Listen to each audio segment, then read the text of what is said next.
చేయితు చేయితు.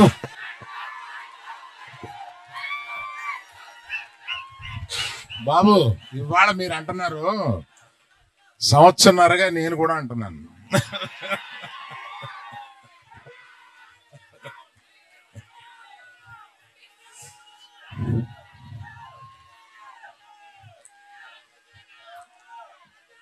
అందరికీ నమస్కారం. ఇక్కడికి విచ్చేసిన మీడియా వారికి, ఇక్కడికి విచ్చేసిన ప్రేక్ష అభిమానులకి, పర్టికులర్గా అక్కినేని అభిమానులకి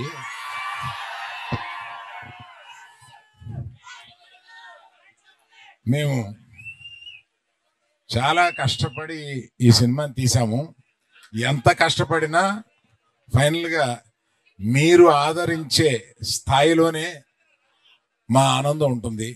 ఈ సినిమా తప్పక మీరు ఆదరిస్తారని నమ్ముతున్నాము. ఎందుకంటే రీజను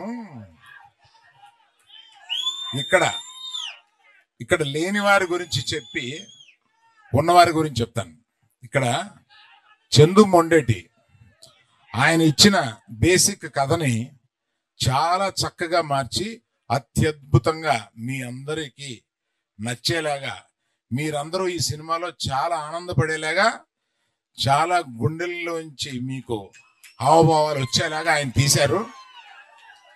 అంత బాగా తీశారు ఆ సినిమా. ఆయన గురించి చెప్పాలి. తర్వాత మన ఫేవరెట్ డార్లింగ్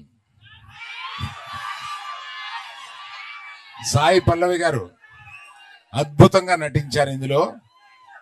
మనం అదే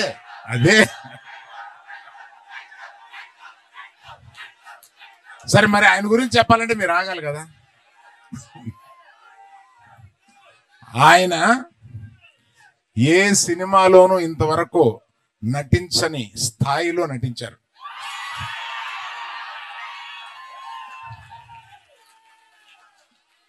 మనకి ఎంత ఉత్సాహం తెప్పించగా నటించారో,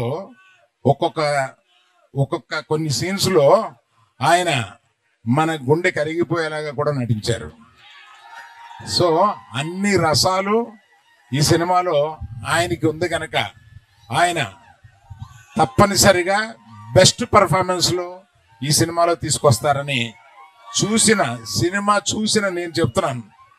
that is Chaitu, our Chaitu.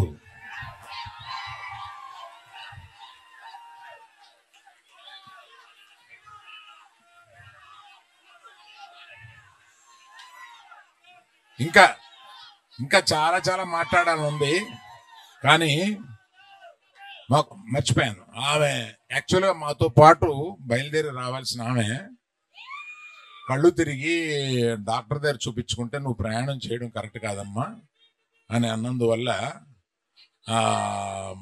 మన పల్లవి ఆగిపోవాల్సి వచ్చింది. అందువల్ల మీరు తన మాటగా మీకు చెప్పమందని చెప్పి నేను చెప్తున్నాను.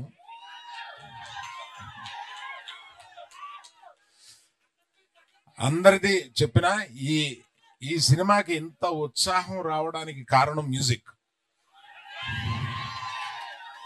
దేవిశ్రీ ప్రసాద్ ఈ సినిమాలో మ్యూజిక్ ని చించి చాటేశాడు. అసలు రీ రికార్డింగ్ స్కోర్ కానీ ఇది కానీ మ్యూజిక్స్ కానీ ఒక్కో పాట వస్తుంటే అన్ని పాటలు హిట్ చేశాడు. So I thank Devi Prasad for bringing so much of energy into the film. So Vizag ప్రేక్షకులకి అందరికీ, ఉత్తరాంధ్ర ప్రేక్షకులందరికీ మేము చెప్పేది, ఇక్కడ ఈ ప్రాంతం కథ, ఇది జరిగిన కథ. శ్రీకాకుళంలో ఒక చిన్న ఊర్లో జరిగిన కథని, ఆ కథని నిజంగా జరిగిన కథని ఈయన కథారూపంలో పెడితే దాన్ని సినిమాగా మేము తీసాము.